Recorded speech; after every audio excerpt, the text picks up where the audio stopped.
मंगलाचरण। नमो अरिहंताणं, नमो सिद्धाणं, नमो आयिरियाणं, नमो उवझायाणं, नमो लोये सवसाहुणम्।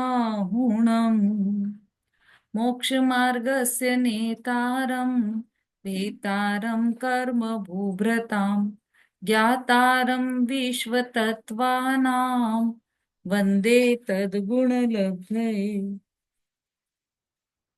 मोक्ष शास्त्र जी ग्रंथ है, तत्वार्थ सूत्र, चतुर्थ अध्याय चल रहा है।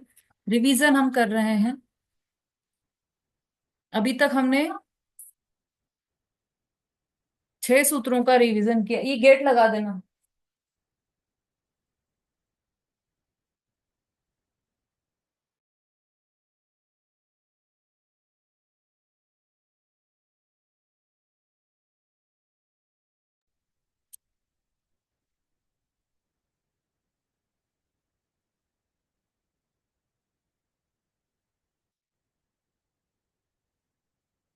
हाँ जी। 7 8 9 सूत्रों का रिवीजन हो गया था हमारा। इसकी टीका हम देख रहे थे।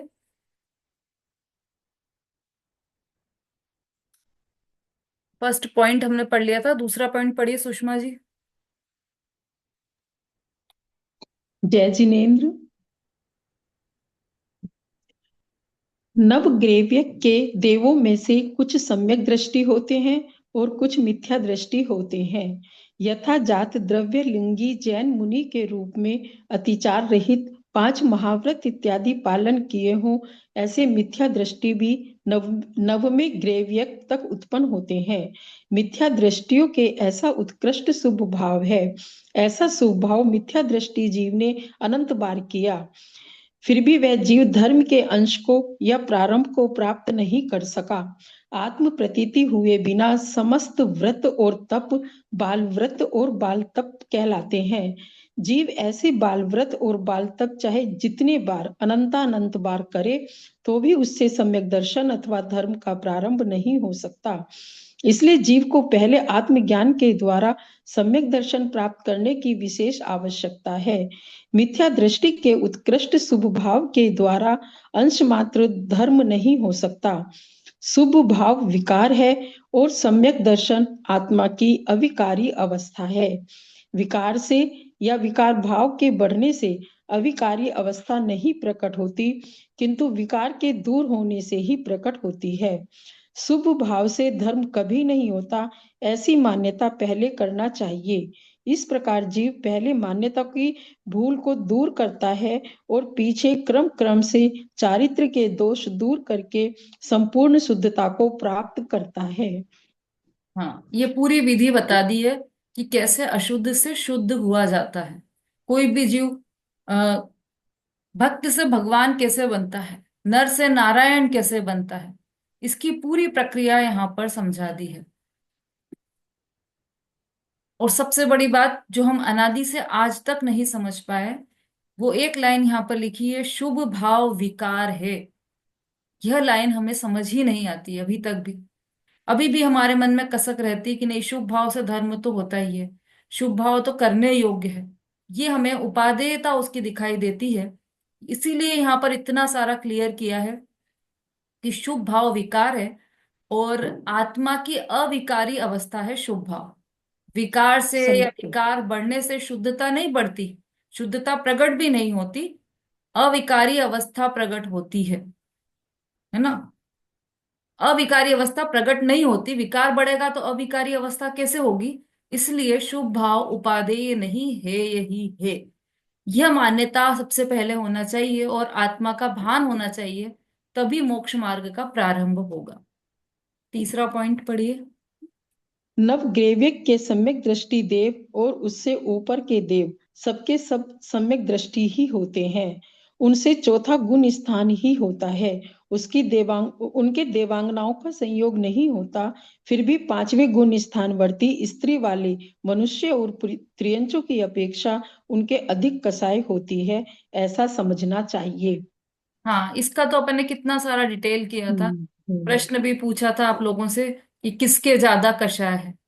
तो चूंकि यहाँ पे तो एक अनंतानुबंधी चौकड़ी कषाय का अभाव हुआ है, किसकी बात चल रही है? ऊर्ध्व लोक में जो देव हैं, सम्यक दृष्टि देव हैं, कौन से? नवे ग्रैविक के सम्यक दृष्टि देव, और उससे ऊपर के सभी देव सम्यक दृष्टि ही होते हैं। नियम से उनके चौथा गुण स्थान ही होता है, मतलब अनंतानुबंधी कषाय का अभाव होता है। लेकिन जो यहाँ पर मनुष्य लोक में पांचवा गुण स्थानवर्ती जीव है, उससे अधिक कषाय उनकी होती है, क्योंकि पांचों गुण स्थानवर्ती के तो दो कषायों का अभाव है, और चौथे गुण स्थानवर्ती जीव की एक चौकड़ी कषाय का अभाव है। तो वो भले ही यहाँ पर राज्य में रमता हुआ दिखे, लेकिन उसकी कषाय कम है। मनुष्य लोक के सम्यक दृष्टि की पांचों गुण स्थानवर्ती की बात है यहाँ। क्योंकि जो ऊपर के देव हैं, जैसे नवे ग्रैविक के ऊपर के जितने भी देव हैं, वहां पर देवांगनाएं होती ही नहीं है। कल ही हमने पढ़ा था काय प्रविचार में कि वहां पर कामेक्षा उत्पन्न ही नहीं होती है, इसलिए वो भी नहीं है और देवांगनाएं भी नहीं है, वहां पर दोनों बात नहीं है। तो फिर भी उनकी कषाय अधिक है यहाँ के शादीशुदा सम्यक दृष्टि पांचों गुण स्थानवर्ती मनुष्य लोक के जीव की अपेक्षा से। ऐसा क्यों कहा है, इसका बराबर कारण समझना। हाँ, चौथा पॉइंट। किसी जीव के कषाय की बाह्य प्रवृत्ति तो बहुत होती है और अंतरंग कषाय शक्ति कम होती है, तथा किसी के अंतरंग कषाय शक्ति तो बहुत हो और बाह्य प्रवृत्ति थोड़ी हो, उसे तीव्र कषायवान कहा जाता है। दृष्टांत। हाँ, पहले भाग का पहले भाग का दृष्टांत इस प्रकार है। व्यंतर आदि देव कसाय से नगर नाशादि कार्य करते हैं, तो भी उनके कसाई शक्ति थोड़ी होने से पीतलेश्या कही गई है। एक इंद्रिय आदि जीव बाह्य में कसाय कार्य करते हुए मालूम नहीं होते, फिर भी उनके तीव्र कसाई शक्ति होने से कृष्ण आदि लेश्याएं कही गई है। हाँ, एक एक दृष्टांत और लेते हैं। चौथे पॉइंट में आपने देखा कि दो तरह के जीव बताए। पहले तो ऐसे कि जिनकी कषाय तो बहुत मतलब बाहर में तो बहुत कषाय दिखाई देती है, बाहर की प्रवृत्ति उनकी बहुत कषाय की होती है, पर अंदर में कषाय शक्ति कम होती है। तो ऐसे जीव कौन से हैं? तो उसके लिए असुर कुमार का ये व्यंतरादिक देव कषाय से, ये जो व्यंतरादिक देव हैं, वो उनकी ऐसी कषाय होती है कि पूरा नगर का नगर खत्म कर दें, इतनी कषाय है। लेकिन फिर भी उनकी कषाय शक्ति मतलब उनकी कषाय ऐसी होती है कि नगर नाशादिक का कार्य करते हैं, फिर भी उनकी कषाय शक्ति थोड़ी होने से पीतलेश्या कही गई है ना? अपन ने पढ़ा था ना शुरू में ही, आदि तस त्रिंशु पीतांत लेश्या। पितांत हाँ, कौन से नंबर का सूत्र है ये? दूसरे नंबर का। हाँ, दूसरे नंबर का सूत्र। तीसरे? दूसरे कौन सा नंबर का है? नहीं, दूसरा नंबर है ना। देवास हाँ, चतुर्निकायाः आदि तस् त्रिषु पीतांतलेश्याः। दूसरे नंबर का सूत्र है। इसमें हमने देखा था कि आदि तस त्रिशु मतलब वो शुरू के जो तीन है, तो भवनवासी, व्यंतर और ज्योतिष, इनके पीतांत लेश्या है, पीत अंत में है जिसके। तो वो तो बाकी शुरू की कृष्णनील कापोत तो अपर्याप्त तक की है, तो उसकी तो गिनती मत करो हम। लेकिन जो पर्याप्तक अवस्था में, मतलब वास्तव में उनके पीत लेश्या होती है। तो व्यंतर के भी पीत लेश्या हुई, और उस पीतलेश्या के अंदर भी उसको पूरा नगर का नाश कर देने की ऐसी ऐसी कषाय भी हो जाती है। तो उनकी शक्ति तो कम है कषाय की, लेकिन प्रवृत्ति बाहर ज्यादा दिखाई देती है, ऐसा भी पॉसिबल है। और ऐसे ही एकेंद्रियादिक जीव, किसी ने प्रश्न भी पूछा था पहले कि जो निगोदिया जीव हैं उनके तो कषाय देखने में ही नहीं आती है, वो क्या कषाय करेंगे? एक श्वास में 8-10 बार ऐसे निगोद के जीव, उनके तो कषाय क्या करेंगे इतनी सी देर में वो? लेकिन उसके लिए कहा है यहाँ पे कि कषाय कार्य करते हुए मालूम नहीं पड़ते, बाहर में उनको आपको कषाय नहीं दिखाई देगी, लेकिन उनके तीव्र कषाय शक्ति होने से कृष्णादि क्लेशाएं कही गई हैं। उनकी कषाय जो है वह तीव्र होती है, और उनको कृष्ण लेश्या कही गई है निगोदिया जीव को। दूसरा उदाहरण पढ़िए। दूसरे भाग का दृष्टांत यह सूत्र ही है, जो यह बतलाता है कि सर्वार्थ सिद्धि के देव कषाय रूप अल्प प्रवृत्त होते हैं। वे अब्रह्मचर्य का सेवन नहीं करते, उनके देवांगनाएं नहीं होती, फिर भी पंचम गुण स्थानवर्ती देश संयमी की अपेक्षा उनके कसाई शक्ति अधिक होने से वे चतुर्थ गुण स्थानवर्ती असंयमी है। पंचम गुण स्थानवर्ती जीव व्यापार और अब्रह्मचर्य आदि कसाय कार्य रूप बहुत प्रवृत्ति करते हैं, फिर भी उनको मंद कसाई शक्ति होने से देश संयमी कहा है। और यह सूत्र यह भी बतलाता है कि नवग्रेव्य के मिथ्या दृष्टि जीवों के बाह्य ब्रह्मचर्य है, फिर भी वे पहले गुण स्थान में है, और पंचम गुण स्थानवर्ती जीव विवाह आदि करते हैं तथा अब्रह्मचर्य आदि कार्य रूप प्रवृत्ति करते हैं, फिर भी वे देश संयमी सम्यक दृष्टि है। हम्म। पूरी पूरी यहाँ पर ये जो सब क्रिया, मतलब जो भी कार्य है, वह अंदर से चल रहा है। अंदर में यदि मिथ्यात्व सहित जीव है, तो वो बाहर में ब्रह्मचर्य भी धारण कर ले, है ना, कुछ भी संयम कर ले, लेकिन उसकी कषाय अधिक है, क्योंकि उसे अनंतानुबंधी कषाय साथ में है। लेकिन यदि वही जीव सम्यक दृष्टि हो गया, तो उसकी कषाय कम हो गई। वो बाहर में भले ही शादी करके रह रहा हो, तो भी उसकी कषाय कम है, क्योंकि अनंतानुबंधी कषाय का वहां पर अभाव हो गया है। अब यहाँ पर तो पांचवें गुण स्थानवर्ती और चौथे गुण स्थानवर्ती का दिया है। वो अपनी चर्चा बहुत बार हो गई है, कल भी की थी अपन ने ये, पिछली बार भी की थी ये चर्चा, कि नवग्रह, अभी भी थोड़ी देर पहले ही की थी हमने, कि नवग्रह के मिथ्या दृष्टि जीवों के बाल ब्रह्मचर्य है, फिर भी वे पहले गुण स्थान में है। और पंचम गुण स्थानवर्ती जीव विवाह करें तथा अब्रह्मचर्यादि कार्य रूप प्रवृत्ति करें, फिर भी वे देश संयमी सम्यक दृष्टि हैं। पंचम गुण स्थानवर्ती की अपेक्षा से यहाँ पर बात कही है। ये दोनों उदाहरण आपको अच्छी तरह से समझ में आए होंगे। हाँ, शोभा जी बोलिए। दीदी, ऐसी नहीं दीदी, जैसे जो लास्ट वाला अनुत्तर विमान में जो सर्वार सिद्धि है, हाँ, वो भी मतलब चौथे गुण स्थान बढ़ती हुए ना, कौन से? चौथे गुण स्थान बढ़ती रहेंगे अनुत्तर विमान के। चौथे। हाँ, चौथे सर्वार सिद्धि के जो देव हैं, जो एक ही भवतारी होते हैं, वो हाँ, भी चौथे गुण स्थान बढ़ती हाँ, हुए। वो भी चौथे गुण स्थान। हाँ, तो उनमें तो जबकि वो एक भवतारी है, फिर तो उनमें कितनी ज्यादा कसायों की कितनी ज्यादा मंदिता हो गई होगी। फिर भी यहाँ पंचम गुण स्थान भक्ति को ज्यादा उत्कृष्ट बताया, और उनको मतलब, हाँ, जबकि क्योंकि, पंचम गुण स्थान भक्ति जीव तो 11वें गुण स्थान में गिर सकता है। हाँ, बिल्कुल गिर सकता है, बिल्कुल गिर ऐसा। सकता है। लेकिन अभी हाँ, क्या, वो तो फिर भी। अभी इनके अनंतानुबंधी कषाय का अभाव है, तो अनंतानुबंधी क्रोध मान माया लोभ का अभाव है। और उनके जो पंचम गुण स्थानवर्ती, उनके अनंतानुबंधी का तो अभाव है ही, लेकिन अप्रत्याख्यान का भी अभाव है। मतलब दो हो गए ना, दो चौकड़ी कषाय का अभाव हो गया इनके। उनके तो एक चौकड़ी कषाय का ही अभाव है, इसलिए उनकी कषाय अधिक है, बजाय पंचम गुण स्थानवर्ती जीव के।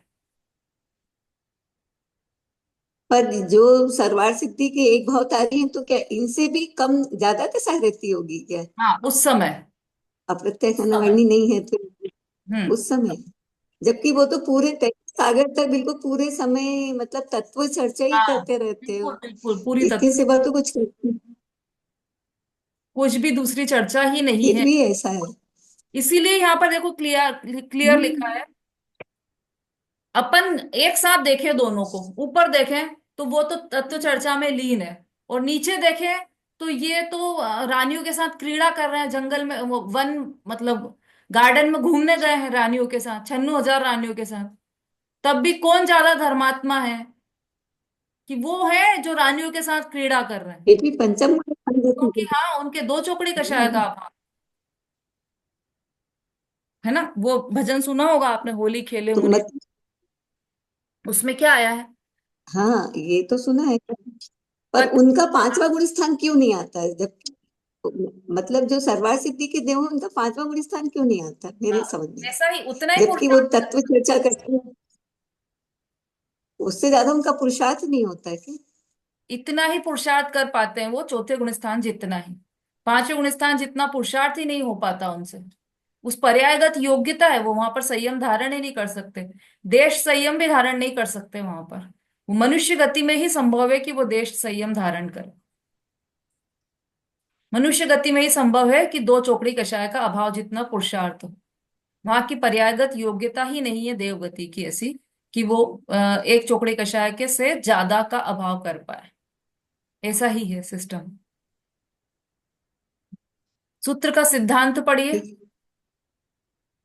दीदी मैं बाह्य पढ़ूं? संयोग, हाँ पढ़िए। बाह्य संयोगों के सद्भाव या असद्भाव का और बाह्य प्रवृत्ति या निर्वृत्ति को देख करके बाह्य स्वांग के अनुसार जीव की अपवित्रता या पवित्रता का निर्णय करना न्याय विरुद्ध है, और अतरंग मान्यता तथा कसाय शक्ति पर से ही जीव की पवित्रता या अपवित्रता का निर्णय करना न्यायपूर्ण है। मिथ्या दृष्टि जीव बहिरात्मा, बाहर से आत्मा का नाप करने वाला होता है, इसलिए यह यथार्थ निर्णय नहीं कर सकता, क्योंकि उसका लक्ष्य बाह्य संयोगों के सद्भाव या असद्भाव पर तथा बाह्य प्रवृत्ति या निर्वृत्ति पर होता है। इसलिए उसका निर्णय बाह्य स्थिति के आधार से होता है। सम्यक दृष्टि जीव अंतरात्मा अंतर्दृष्टि से आत्मा का नाप करने वाला होता है, इसलिए उसका निर्णय अंतरंग स्थिति पर अवलंबित होता है। इसलिए यह अंतरंग मान्यता और कसाई शक्ति कैसी है इस पर से निर्णय करता है, इसलिए इसका उसका निर्णय यथार्थ होता है। ये पूरा सूत्र का इसका सिद्धांत बता दिया इन्होंने यहाँ पर। ये जो ये है ना, ये जो काय प्रविचार वाले 3 सूत्र हैं, ये इसका पूरा सिद्धांत बता दिया इन्होंने। क्या सिद्धांत है? कि हम बाहर से देखकर, बाहर में संयोग देखकर हम विचार करते हैं कि ये धर्मात्मा है या नहीं। यदि उसने रंग बिरंगे वस्त्र पहने हैं तो हम समझते हैं कि नहीं, ये धर्मात्मा नहीं है। ये तो हमेशा सफेद वस्त्रों में रहते हैं, तो ये ज्यादा धर्मात्मा है। पूरा चिंतन हमारा बाह्य से चलता है। जो बाहर में प्रवृत्ति कर रहा है, मतलब खेल खेल रहा है, कुछ भी बाहर विषय व्यापार कर रहा है, शादी कर रहा है, तो हमको लगता है कि ये धर्मात्मा नहीं है। और जिसने शादी नहीं की है, हमको ऐसा लगता है कि ये धर्मात्मा है ना। तो हमारा सारा निर्णय बाहर के संयोग के सद्भाव अभाव से और बाहर की प्रवृत्ति या निवृत्ति को देखकर बाह्य स्वांग के अनुसार जीव की अपवित्रता या पवित्रता का निर्णय हम करते हैं। जबकि ऐसा निर्णय करना न्याय विरुद्ध है, क्योंकि पूरा कार्य तो अंदर से हो रहा है। अंतरंग की मान्यता क्या है, ये मैटर करता है। अंतरंग में कषाय शक्ति कितनी है, ये मैटर करता है। उससे ही जीव की पवित्रता अपवित्रता का निर्णय करना चाहिए, अंतरंग की मान्यता से, है ना। एक उदाहरण दिया था पंखे का अपन ने। तो वो जैसे पंखा चल रहा है, एक कमरे में पंखा 6 की स्पीड पर चल रहा है, मतलब ऐसा फुल स्पीड पर चल रहा है, और एक कमरे में स्लो स्पीड पर चल रहा है। तो यदि हम किसी से पूछेंगे कि कौन सा पंखा तेज चल रहा है, कौन सा पंखा बंद होने वाला है, ये पूछा, तो क्या बताओगे आप? तो बाहर से जो देखने पर कम ऐसा लगेगा कि जो कम स्पीड वाला है वो बंद और होने वाला है। जो कम स्पीड पे चल रहा दीदी वो जल्दी बंद हो जाएगा, जो तेज स्पीड पे है, उसको रुकने में टाइम लगेगा। बिल्कुल सही। हम ऐसा ही, मान्यता हमारी अनादि से है। हम ऐसा ही बाहर की स्थिति देखकर हम समझ रहे हैं कि कम स्पीड वाला है वो जल्दी बंद हो जाएगा, तेज स्पीड वाला है उसमें टाइम लगेगा बंद होने में। ऐसा नहीं है। बाहर ये बाह्य संयोग और बाहर की स्थिति देखकर हमने डिसाइड किया। अंतरंग में क्या है कि जो तेज स्पीड पर चल रहा है उसका कनेक्शन कट हो गया है, तो वो अब थोड़ी सी देर में बंद होने ही वाला है। लेकिन जो कम स्पीड पर चल रहा है उसका कनेक्शन जुड़ा हुआ है बिजली का, तो वो कम ज्यादा, कम है अभी तो ज्यादा भी हो सकता है, फिर कम भी हो सकता है, वो तो पता नहीं कब तक चलता रहेगा। इसलिए बाहर की स्थिति और बाहर के सहयोग देखकर डिसाइड नहीं कर सकते हम कि उसके अंतरंग में क्या चल रहा है। बिजली से कनेक्शन ही नहीं है। जैसे पेड़, पेड़ का उदाहरण आता है शास्त्रों में कि पेड़ है, अब पेड़ की टहनी कट गई और वो पेड़ नीचे गिरा हुआ पड़ा है, पूरा हरा भरा पेड़ दिखाई दे रहा है हमें। तो हमको क्या लगता है कि अरे ये तो कितना हरा भरा है, लेकिन वो कुछ समय के बाद सूखने ही वाला है, क्योंकि उसकी टहनी टूट गई है। टहनी पे से ही काट दिया गया, मतलब उसको क्या बोलते हैं, उसको तने पर से काट दिया गया उसको। टहनी नहीं, तना, तना। जो वृक्ष का तना होता है वो मूल में से ही काट दिया गया है, तो फिर वो कितनी देर हरा रहे। ऐसा ही है यहाँ पर। इसको यदि मूल में से कषायों को खत्म किया गया है, तो फिर वो बाहर में भले ही प्रवृत्ति दिखे, बाहर में भले हरा भरा दिखे, लेकिन वो सूखने ही वाला है। वो मोक्ष की ओर पहुंचने ही वाला है। बाहर में कुछ भी प्रवृत्ति हो, उससे क्या संबंध है? उससे कोई संबंध नहीं बाहर की प्रवृत्ति से। ठीक है, आ गया समझ में सबको? किसी को कोई शंका हो तो अभी पूछ सकते हैं। अभी ये मैटर अपना, ये विषय चल रहा है अपना अभी ये, तो इस संबंध में कोई भी शंका हो तो आप निसंकोच पूछ सकते हैं। शोभा जी, निराकरण हो गया आपका? हाँ जी। जी, हो गया। हम्म। मतलब इसको एक शब्द में हम यदि समझना चाहें तो हमारे यहाँ पर जैन दर्शन में जितना भी विवेचन है वो अंदर से है सारा। बाहर में कोई कुछ भी कर रहा हो, लेकिन अंदर में क्या कर रहा है वो सारा डिपेंड करता है। अब जिसके अंदर में अच्छाई है वो बाहर में धीरे धीरे प्रकट होने ही वाली है। और अंदर से अच्छाई खत्म नहीं हुई और बाहर से ही वो अच्छा दिख रहा है, तो उससे कुछ नहीं, वो थोड़ी देर में बुराई भी प्रकट हो सकती है।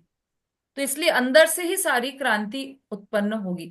यदि अंदर में कषाय का अभाव हो गया है तो आज नहीं तो कल वो उसके मोक्ष के करीब होता ही जाएगा वो।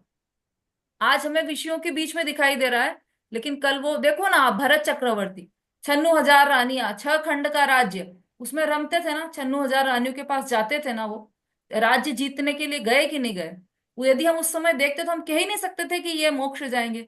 लेकिन उन्होंने क्या किया, उसी भाव से मोक्ष चले गए।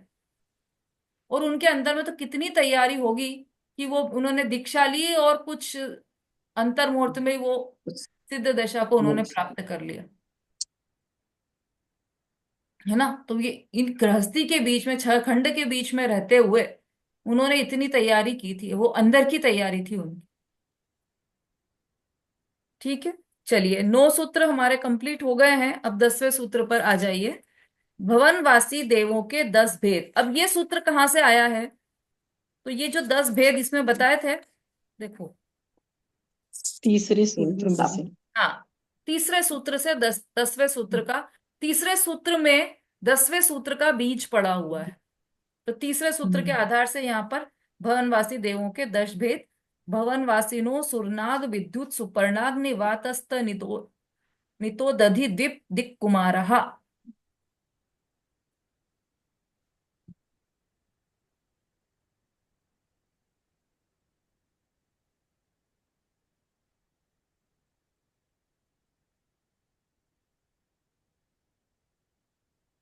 जी, हमारा।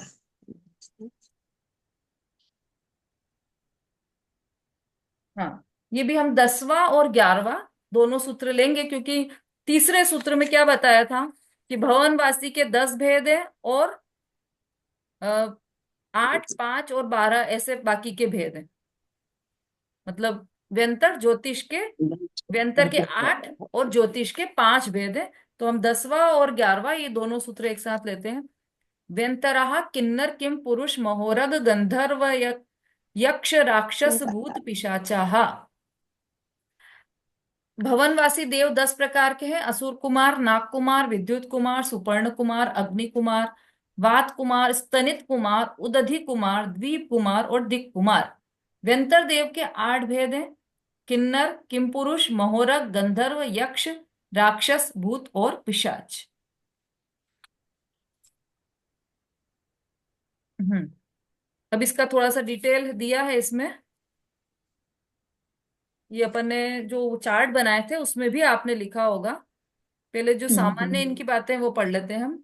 20 वर्ष के नीचे के युवक का जैसा जीवन और आदत होती है, वैसा ही जीवन और आदत इन देवों के भी होती है, इसलिए उन्हें कुमार कहते हैं। इनके रहने का स्थान, अच्छा ये भी हमने सब चार्ट में बनाया है सारा, है ना।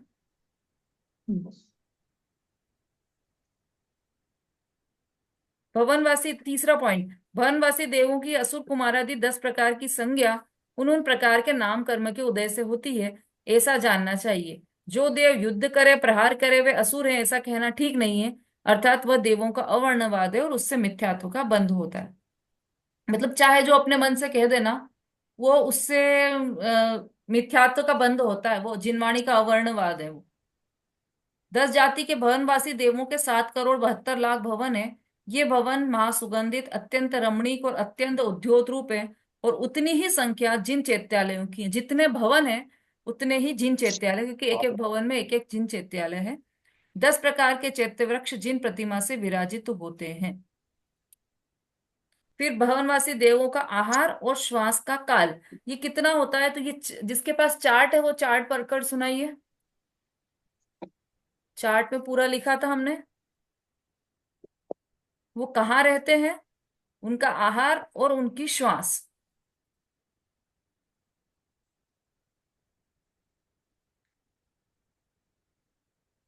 किसने लिखा है चार्ट में?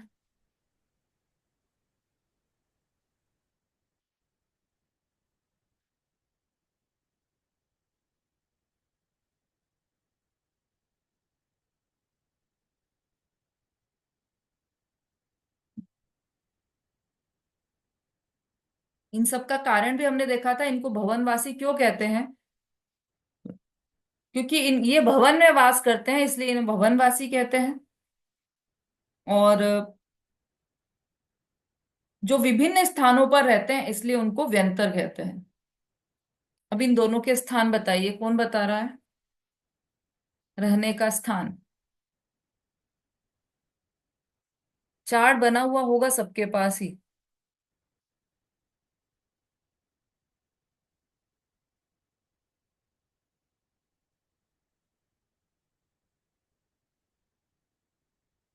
हाँ सुषमा जी।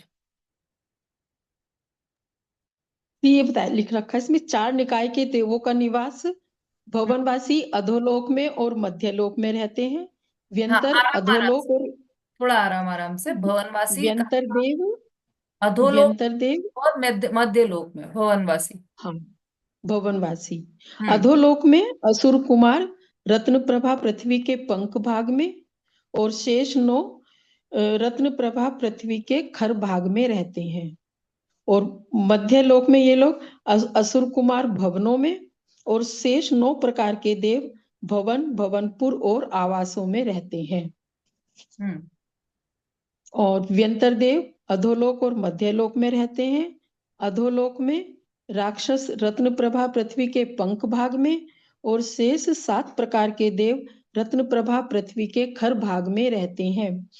और मध्यलोक में भवन, भवनपुर और आवास में चित्रा पृथ्वी पर द्वीप, पर्वत, समुद्र, देश, ग्राम, नगर, ग्रहों के आंगन, बाग, गली, बगीचा आदि में रहते हैं। और ज्योतिष देव मध्यलोक में, ये चित्रा पृथ्वी से 790 योजन ऊपर से 900 योजन तक हैं।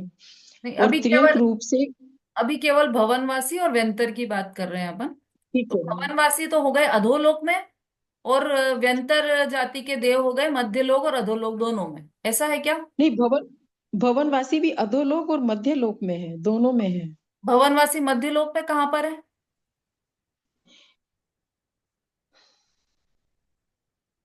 ये वैसे तो इसमें लिखा हुआ है कि भवनों वगैरह में रहते हैं ये। ये भवनवासी देव तो मध्यलोक और अधोलोक दोनों में ही रहते हैं। हाँ तो मध्यलोक का लिखा होगा ना, कहाँ पर है मध्यलोक में? भवन, भवनपुर और आवासों में। ठीक है। भवनों में, भवनपुर में और आवासों में, ऐसे ही लिख रखा मैंने तो।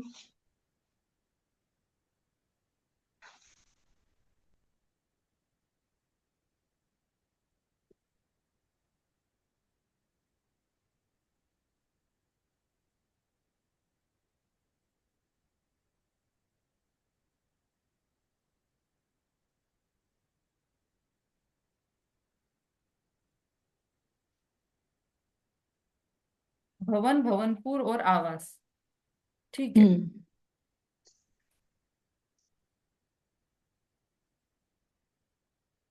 अधोलोक में असुर कुमार है, और शेष नो रत्न प्रभा पृथ्वी के खर भाग में। हम्म। मध्यलोक में भी असुर कुमार भवनों में है, और शेष नौ और प्रकार के भवन, भवनपुर और आवासों में है। आवासों में है। ठीक है। और व्यंतर अधोलोक में है और मध्यलोक में, वो भी दोनों जगह पर है। और अधोलोक में हम्म। राक्षस रत्न पंख भाग में, और बाकी के साथ खर भाग में। और यदि मध्यलोक में रहते हैं तो भवन, भवनपुर और आवास में। और आवास और में। चित्रा पृथ्वी पर द्वीप, पर्वत, समुद्र, देश, ग्राम, नगर, ग्रह, आंगन, इनमें व्यंतर देव। हम्म। ठीक है। और इसका श्वास काल भी लिखा होगा ना आपने, आहार और श्वास काल का चार्ट। दीदी चार्ट तो नहीं बना रखा, लेकिन बुक में से ही देख के लिख रखा है, जो इसमें बुक में लिखा हुआ है ना। बनवाया था मैंने, मुझे अच्छी तरह से ध्यान है, चार्ट बनवाया था। क्योंकि एक साथ एक एक जगह पर ही सारी चीजें इकट्ठी हो जाती तो अच्छा रहता है, इसलिए चार्ट बनवाया था।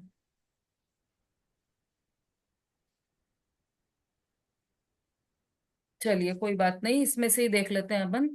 भवनवासी देवों का आहार और श्वास का काल, इसमें भी दिया होगा।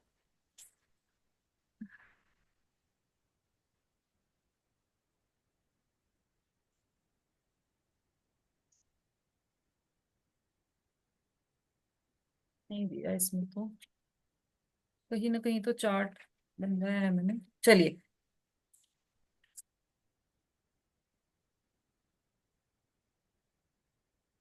असुर कुमार देवों के 1,000 वर्ष बाद आहार की इच्छा उत्पन्न होती है, और मन में उसका विचार आते ही कंठ से अमृत झरता है, वेदना व्याप्त नहीं होती, 15 दिन बीत जाने पर श्वास लेते हैं।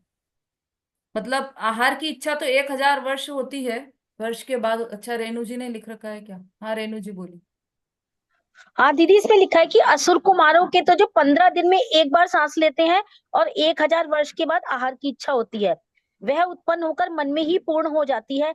और नाग कुमार, विद्युत कुमार और सुपर्ण कुमार, इन तीन के 12.5 मुहूर्त में, मतलब हर 25 घड़ी में एक बार सांस लेते हैं और 12.5 दिन बाद एक बार आहार की इच्छा होती है। नाग कुमार, सुपर्ण कुमार और द्वीप कुमार। दीदी विद्युत कुमार लिखा है मेरे पास। किसमें लिखा है आपने ये? ये दीदी कल्पना कल्पना बहन जी की है ये मेरे पास। अच्छा, आपके पास चार्ट नहीं बना हुआ है जो बनवाया था नहीं, चार्ट? नहीं ये आपने चार्ट में नहीं लिखवाया था दीदी। अच्छा,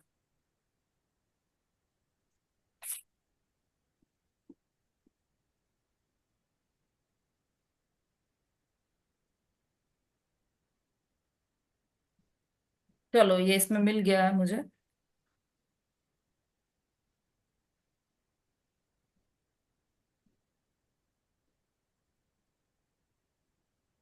हाँ, आयु का उनका आहार का अंतराल 1,000 वर्ष का है, असुर कुमार का। एक जी हजार वर्ष में वो अ, आहार लेते हैं, है ना। आहार की इच्छा उनकी 1,000 वर्ष के बाद उत्पन्न होती है, और श्वास के लिए एक पक्ष मतलब 15 दिन। 15 दिन। जी हाँ, एक पक्ष मतलब 15 दिन के बाद वो श्वास लेते हैं। फिर नाग कुमार है, वो 12.5 दिन के बाद जी इनकी आहार। नाग कुमार, सुपर्ण कुमार और द्वीप कुमार, इन तीनों की साढ़े हम्म। बारह दिन के बाद, और इनकी साढ़े इतने ही मुहूर्त के बाद, 12.5 मुहूर्त के बाद बीत जाने पर ये श्वास लेते हैं।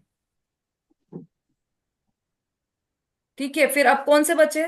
तो उदधि कुमार, विद्युत कुमार और स्तनित कुमार, इन तीन प्रकार के देवों के 12 दिन बाद इच्छा होती है और 12 मुहूर्त बाद श्वास लेते हैं। इतने इतने दिन बाद इच्छा होती है और इतने इतने दिन बाद वो श्वास लेते हैं। फिर दिक कुमार, अग्नि कुमार और वात कुमार, इन तीनों के 7.5 दिन बाद आहार की इच्छा और 7.5 मुहूर्त बाद श्वास लेते हैं। ठीक है, देवों के कवलाहार नहीं होता, उनके कंठ में से अमृत झरता है और उनकी वेदना नहीं व्यापती। ऐसे भूख लगी, अरे बाप रे, भूख से पेट में चूहे कूद रहे, ऐसा नहीं होता उनके। उनके जैसी इच्छा होती है थोड़ी सी, और उनके कंठ में से अमृत झड़ जाता है ना। और कवलाहार नहीं होता, मतलब ऐसा कोर बनाकर भोजन कर रहे हो, ऐसा उनके आहार नहीं होता। आपको ध्यान होगा, एक मुनिराज थे, तो वो आहार के लिए निकले ना, अपने पुराणों में कहानी आती है ये। वो आहार के लिए निकले, तो वहां पर आहार की कुछ भी व्यवस्था नहीं थी। तो देव स्वर्ग में पता चला देवों को, तो वो देव से स्वर्ग से उनके लिए आहार बनकर आया। वो आहार उन्होंने किया मुनिराज ने, फिर उसके बाद प्रायश्चित लिया मुनिराज ने भी और उन देवों ने भी प्रायश्चित लिया। क्योंकि वो तो मतलब वो स्वर्ग का आहार नहीं ले सकते, वहीं पर शुद्धता से उद्दिष्ट आहार बना हुआ किसी किसी का हो, तो वो ही आहार ग्रहण करते हैं मुनिराज। तो इसलिए फिर उन्होंने प्रायश्चित किया था उसका। हाँ, विशु जी बोली। जय जिनेन्द्र दीदी। दीदी मेरा प्रश्न है कि असुर कुमार 1,000 वर्ष बाद आहार लेते हैं, अगर ये क्वेश्चन आए कि सही है या गलत है, तो ये गलत में आएगा ना? क्यों? क्योंकि आहार लेते नहीं है ना, सिर्फ उनके तो मतलब इच्छा उत्पन्न होती है और कंठ से अमृत झड़ जाता है, आहार तो लेते ही नहीं है। हम्म। तो हाँ, तो उसको इसमें ना यदि गलत करना है ना मतलब। उसको यदि ऐसा बोला गया है कि कवलाहार लेते हैं तो फिर वो गलत होगा। और यदि आहार 1000 वर्ष बाद आहार लेने की इच्छा होती है तो फिर वो सही होगा। नहीं, अगर इच्छा शब्द लिखा हुआ नहीं आया, 1000 वर्ष बाद आहार लेते हैं। हम्म। अब वो उसके देखो, आपको उसके अभिप्राय समझना पड़ेगा। 1000 वर्ष बाद आहार लेते हैं मतलब वो इच्छा ही हुई उनकी। क्योंकि कवलाहार लेते नहीं है ये तो बिल्कुल सर्वविदित है। तो इसलिए उन्होंने इसी जी। अपेक्षा से पूछा होगा कि वो 1000 वर्ष बाद आहार लेते हैं तो ठीक है, 1000 वर्ष बाद भले वो अमृत का आहार ले रहे हो। ये कब कहा उन्होंने कि कवलाहार? उन्होंने कहा है कि आहार, तो आहार तो वो ले रहे हैं ना, भले अमृत का ले रहे हो। ये तो इस पे सही टिक आएगा कि सही है ये बात। हाँ, ऐसा हम्म। ऐसा कोई पूछता नहीं है वैसे, इतना कंफ्यूजन वाला। जी। लेकिन यदि पूछा होगा तो जी। फिर सही आना चाहिए। जी। Thank you.